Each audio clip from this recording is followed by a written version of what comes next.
One year, in the Baal Shem shul, they were getting ready for Rosh Hashanah. The Baal Shem went up to one of his top disciples, Reb Zev Kitzes, and told him that he wanted him to blow the shofar this year.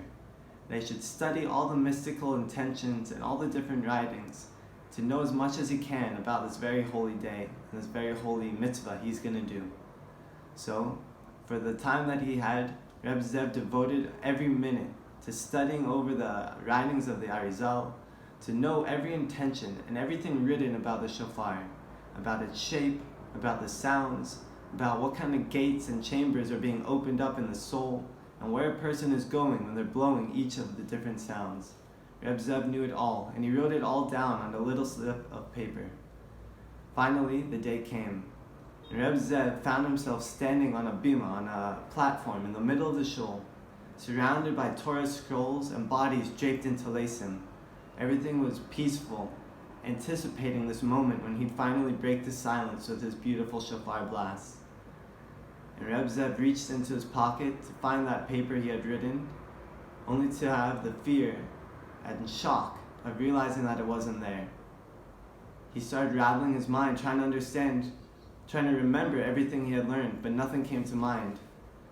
Finally, Reb Zev, eyes filled with tears, decided that all he had to do was just blow the shofar according to the law, accomplish the mitzvah, and forget about all the intentions. He wasn't going to find it. So he did. With tears and a broken heart, he blew the shofar and went back to his seat. The rest of his tefillah, his prayers, he was crying and crying. And finally, at the end of it all, the Baal Shem went up to him and said, "Reb Zev, thank you so much. It was such a beautiful shofar blowing that you blew."